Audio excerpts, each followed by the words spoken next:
Hi, folks. I'm Dr. Brunelda Nazario. I am the Associate Medical Director at WebMD, and my guest today is Dr. Luis Aroni, and we will be talking about obesity treatments. So I invite everyone to send your questions, submit any questions that you have. Again, we are live. Please join us and join the conversation. Dr. Luis Aroni is the director of the Weight Control Center at Weill Cornell. He is an internist, and he is a pioneer in the treatment of obesity. And many of you know him if you have been certified or looked at any obesity treatment content. You're aware of this gentleman next to me. Thanks for being here. Thanks for having me, Dr. Bruni. So we are going to be taking questions. The first thing I want to ask you is, a couple of, and I think we spoke about this a little earlier. Around last year, we did a survey of internists and other physicians and looked at how they viewed the treatment of obesity and how they viewed obesity. What we were able to find was that many physicians, including endocrinologists, were really hesitant to treat obesity. Why do you think that is?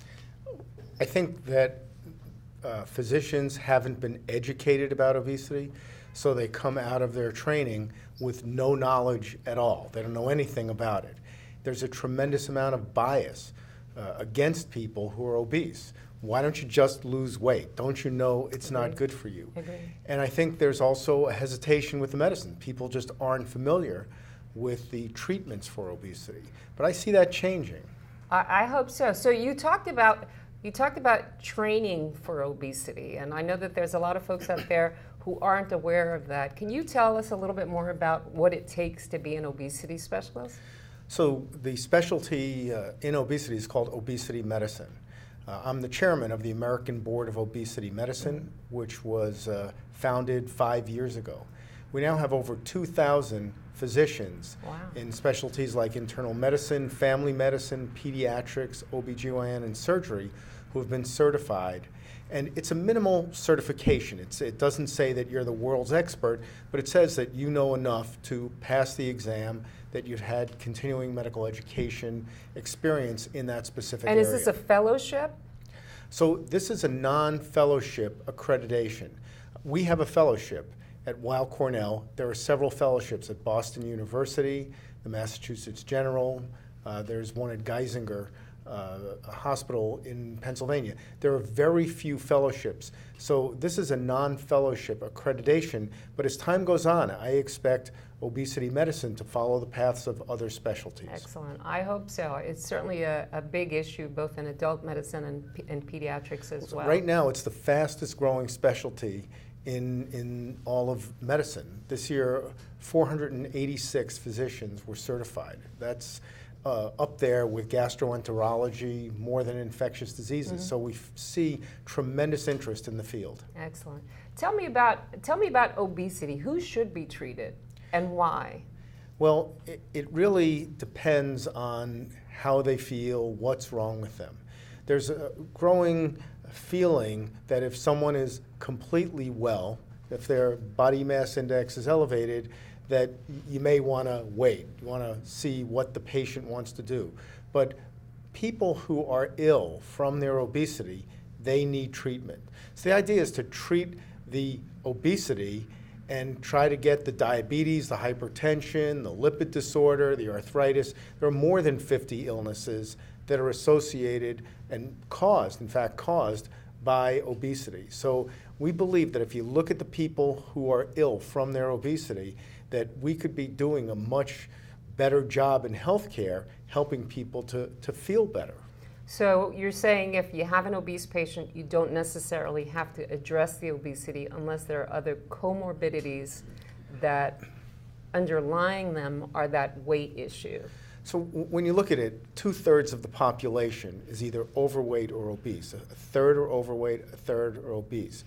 When you look at the guidelines for treatment, that treatment can begin with behavioral programs for a BMI of 25 to 30 and with medical therapies for a BMI of 30 and above or a BMI of 27 to 30 if someone has comorbidities.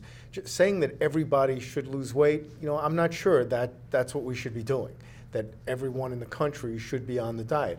But the people to focus on, the people in your practice who you want to focus on, are the people who have those complications. And right now, what physicians are doing is they're looking right past the patient's weight, and they're going right to treating their glucose, their blood pressure, and all of the other problems, and they're completely forgetting about the weight issue. Okay, so those high-risk patients out there that have a family history, you know they have diabetes, you know they have a history of heart disease, they have an elevated BMI, the suggestion is don't overlook the obesity, don't wait for those comorbidities to occur, think about starting treatment, lifestyle, medications potentially, and maybe even surgery with these folks. So what about treating, you know, we are becoming an aged society. Is there an age limit in treating our obese? I know that there's a lot of talk about when do I stop treating, can you treat the 72-year-old that has high cholesterol, diabetes, and has a BMI of 35? So as people get older, the type of obesity they have is a little bit different. People who are older have sarcopenic obesity, meaning they have a reduction in their muscle mass.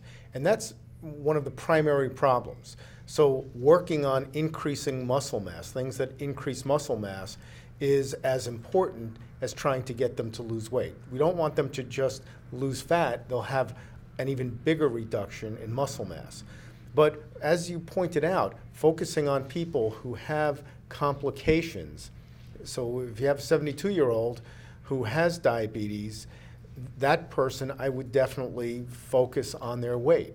Would I do everything possible? No, I wouldn't. But I would make sure that they're on a weight-centric diabetes regimen, meaning that weight is taken into consideration.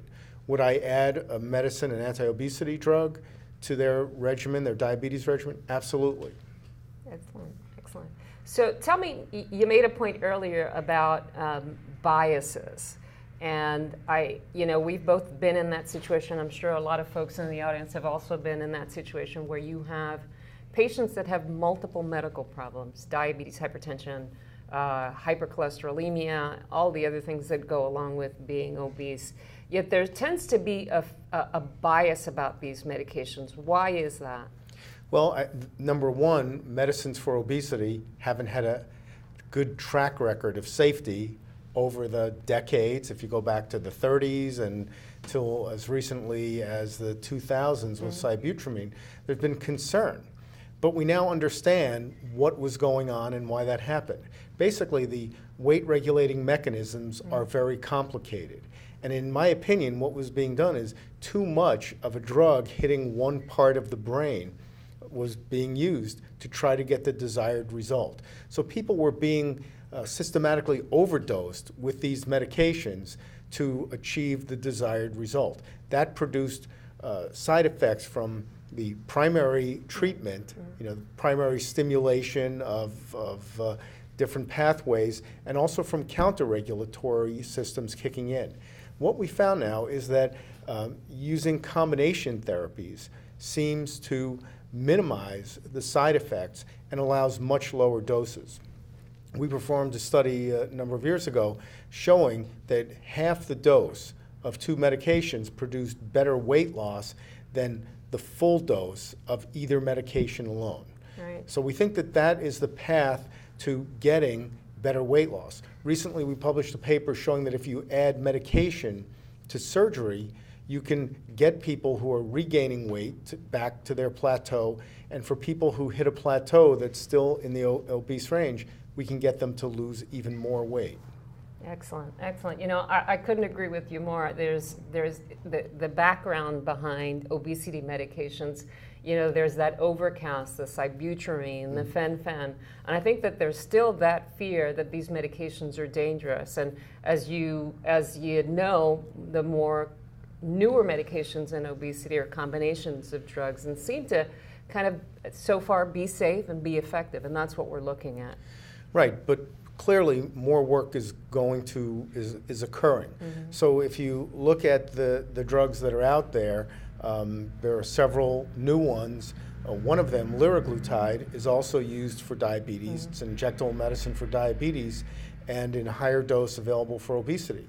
But we already have an outcome study with liraglutide showing a 15% reduction in mortality in people with diabetes. So I'm optimistic that we'll have a breakthrough in that liraglutide will be shown to be safe. But we have other medicines as well that are in outcome studies, like lorcaserin, another medicine, pill, tablet, 10 milligrams twice a day. There's a large-scale outcome study in people with diabetes that's also going on. So it's the first time that we're actually seeing hard endpoints being met. That's right. We are seeing a reduction. These medications work absolutely to not only lose weight, but you see endpoints that are being met. So those cardiovascular disease risks are certainly being reduced, but the issue is we don't have long enough studies to determine these really hard points, cardiovascular death and cardiovascular events. That's right, and these days that's the bottom line. Yeah, that's what regulators want to see. Yes. That's what insurance companies want to see. And I think that as we begin to get to those endpoints, we're going to see one of the key issues, which is coverage. And I think that the lack of coverage has really inhibited the growth of medical treatment for obesity. Absolutely. So we analyzed this a few years ago in a master's thesis by one of our students. You could see that at the point where the SGLT2s were introduced, several of the new anti-obesity drugs were introduced, and the SGLT2s just went through the roof. They just kept on almost a logarithmic increase in prescribing, whereas the obesity medicines have plateaued. Right. And I have to believe that it's not, so if you look at the anti-obesity medicines, they reduce weight, they improve comorbidities, but in a lot of cases, they're not covered. Yeah, and that's really a shame. Guys, remember, we're live. If you're watching us, please submit your questions. I have with me Dr. Luis Aroni, and I always pronounce that wrong.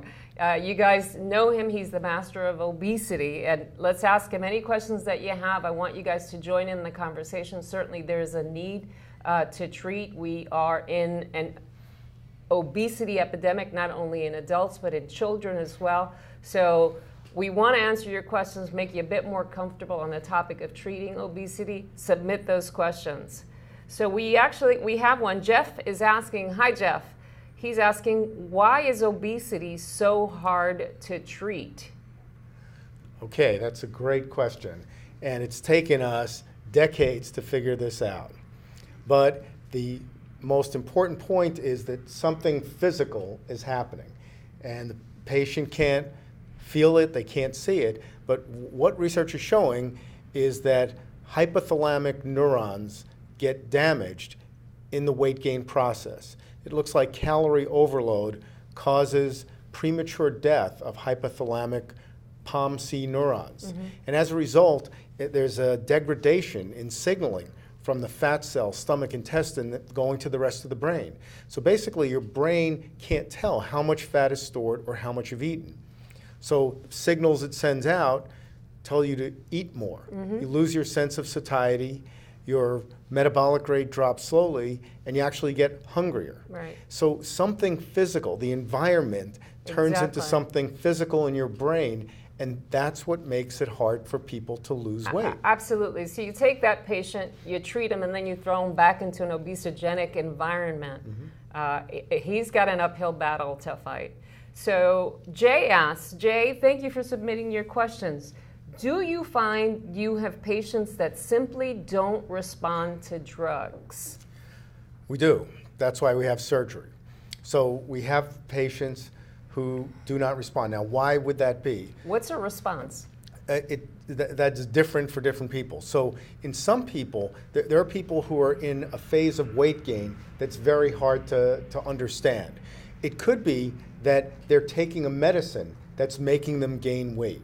And we find this all the time. So before we prescribe medicine, we look for medicines that could be causing weight, because you don't want to miss this. Yeah, and there are some simple medications out there. We know about a lot of the SSRIs. Think about some of the antihistamines that folks are on, some of the blood pressure medications, some of the diabetes medications, most of the diabetes medications.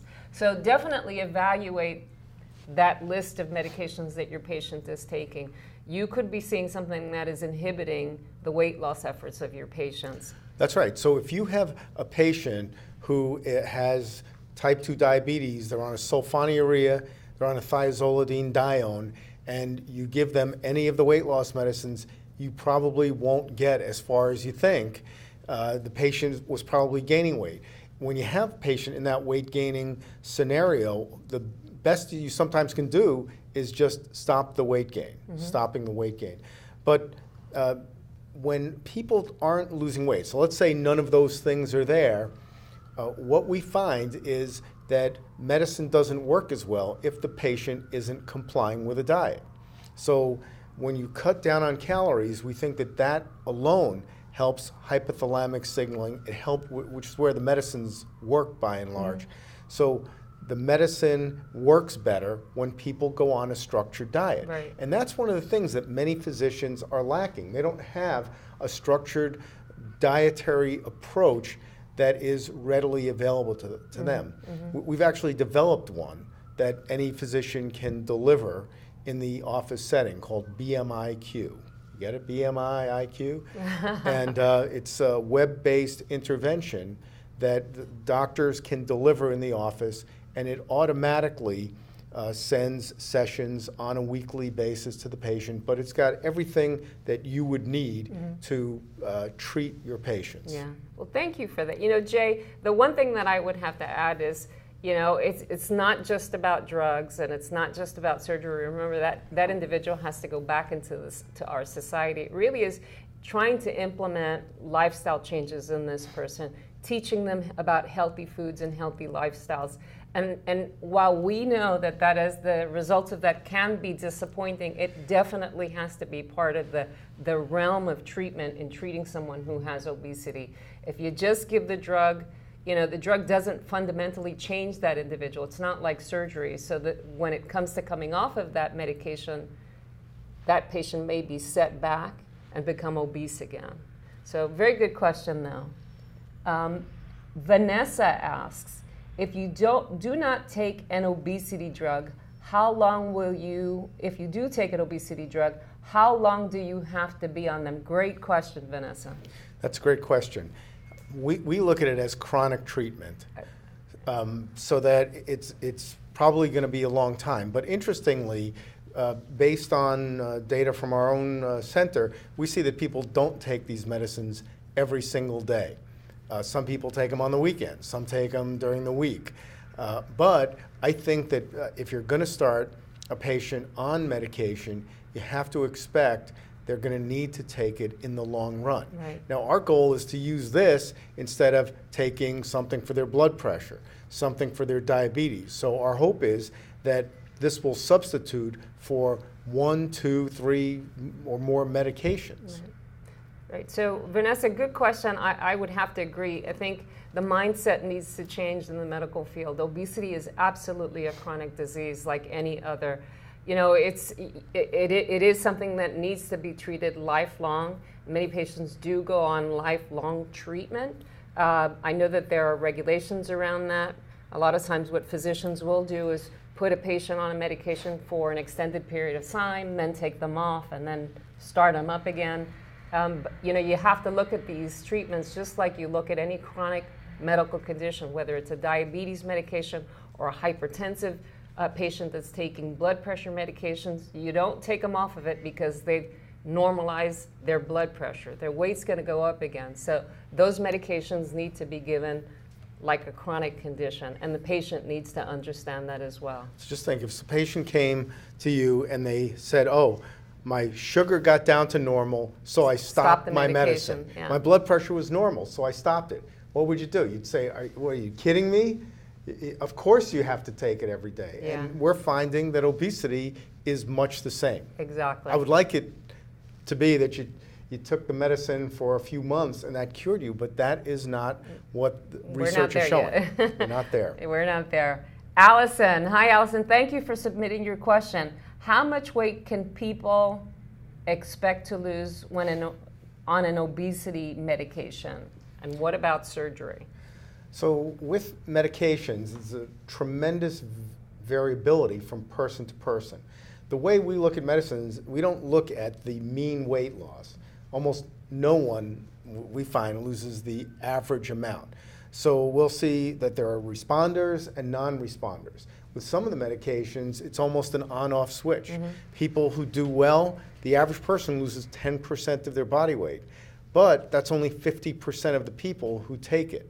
So that is a common scenario where people, it's not that they lose 3.5%, it's that some people respond and some don't. Mm-hmm. So the process that we go through in prescribing medications is looking for something that fits best with that patient's underlying medical problems.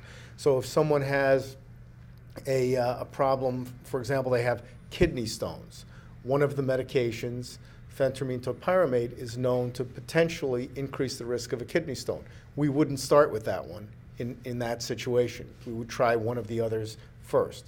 And we'd see how it works. If we're getting a good response, great. If we're not getting a good response within 3 months, then we would switch to another medication. Yeah. So I think it's important that, that you look at the list. There's currently 6 different medications for weight loss that are out on the market. And you really have to understand where they work best. Not everyone's going to respond the same. And you mentioned somebody who has kidney stones, but talk about, say, someone who has depression. Is there, and those SSRIs, is there a particular medication you would use on somebody who is using an SSRI and finding that they're having problems with weight? Well, we might use the combination of naltrexone and bupropion. And what we would usually do is we would co-prescribe it along with a serotonin reuptake inhibitor. We'd give it in low dose to see if it's helpful. The other medicine is the phentermine topiramate combination. That has actually been shown in patients who are taking SSRIs to give about the same amount of weight loss as if someone's not taking an SSRI. So any of the drugs could potentially be used. The one I wouldn't recommend, certainly as a first line, is lorcaserin, which is a serotonin agonist. So that is relatively contraindicated in a patient who's taking an SSRI. So it takes a knowledge of the indications and contraindications to properly prescribe these. Allison, that's a great question. Thank you. Lay asks, do the drugs help people stay on their lifestyle changes like diet and exercise? That's what they do. So the idea is the patient is making an effort to follow a really good program of diet and physical activity. And what the medication does is helps the patient to comply with that program. If you just think giving somebody medication and they're not going to make an effort, I have rarely, if ever, seen that work. Yeah, so there's almost a list. I don't want to say a recipe because everyone's different, but there's diet and exercise, and you can get more aggressive. Diet and exercise, there's medications, and there's surgery. And the more aggressive you get with your treatment, obviously, the more effective that treatment is going to be. But you never give up the lifestyle changes. This is a lifelong treatment. And getting back to the example that you gave of the person that had type 2 diabetes, you just don't give them a tablet or insulin and say, let's just correct your sugar. You definitely have to address lifestyles in these folks. And being on these medications absolutely helps. What are the side effects of anti-obesity medications and how common are they? So each medicine has its own side effect profile and has its own incidence. Okay, let's talk about phentermine. So phentermine, 50 years old. It's sympathomimetic, it's stimulant. It can increase pulse and blood pressure, can cause anxiety. Dry mouth is probably the most common side effect. We find that most people are being given too much phentermine. We use much lower doses. Probably the vast majority of our patients are on no more than half a tablet. Now there's sort of a mini dose version of phentermine that's available 8 milligram tablets that could be used twice a day, and you could break them in half. So you could use 4 milligrams at a Is there time. anyone you would not prescribe? I know that that's one of those old medications that comes along with its bad history. That's right. But phentermine has survived a very, very long time. It even survived the whole fen-phen debacle. It was part of that, but it didn't do anything. It was a bystander.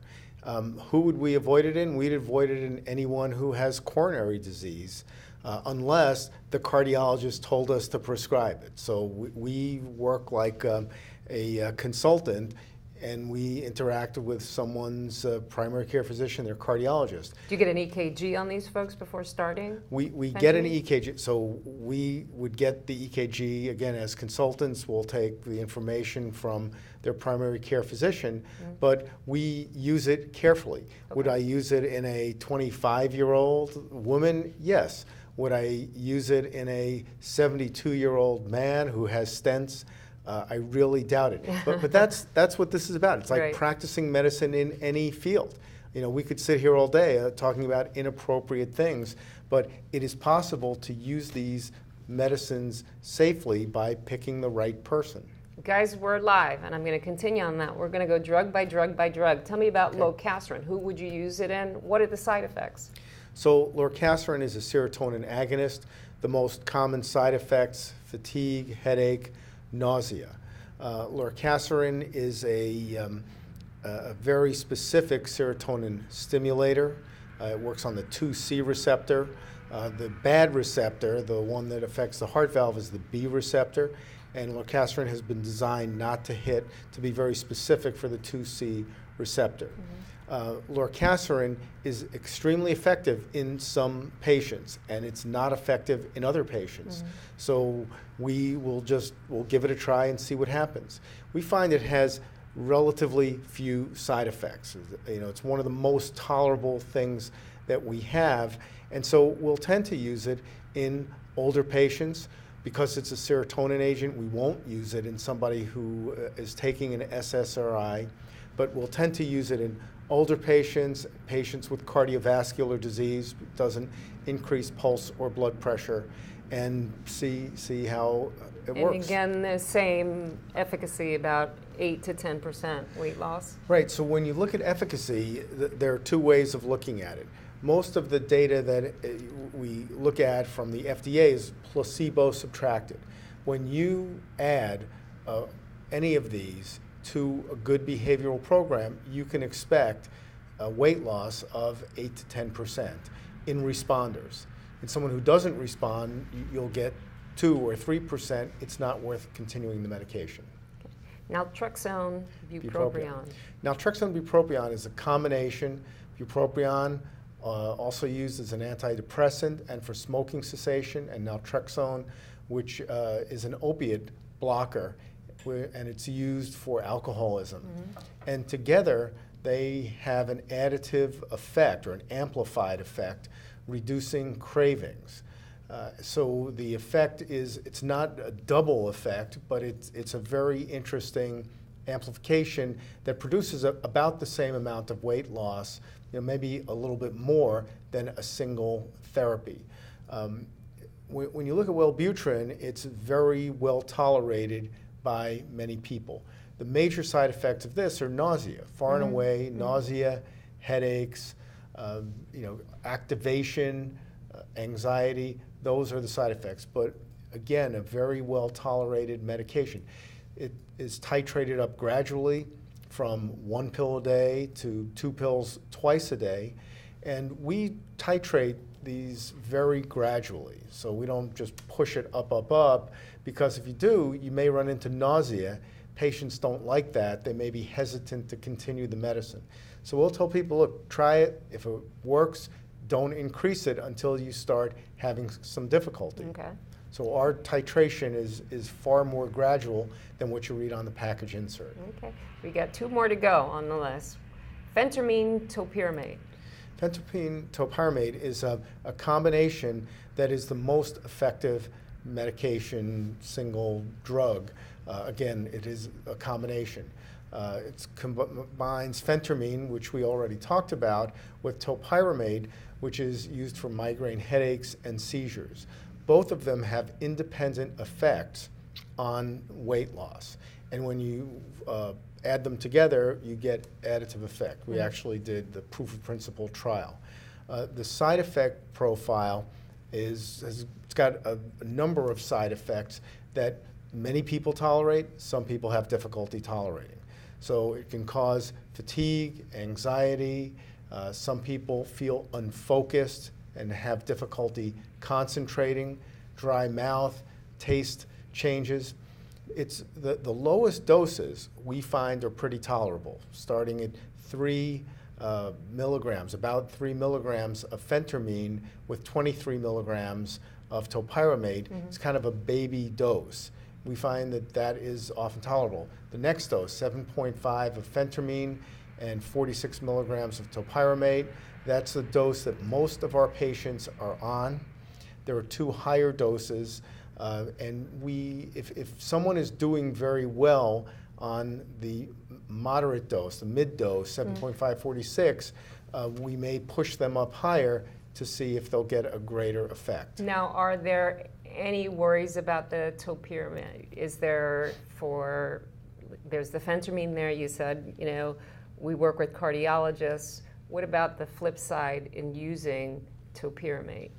Topiramate, the major side effect we run into is this lack of focus.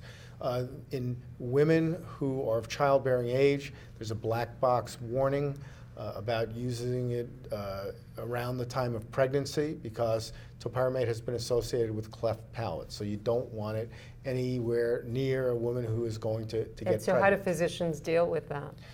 We counsel our patients. So do we use it in women who are of childbearing age? We do. We counsel them, and every time we see them, we warn them about that.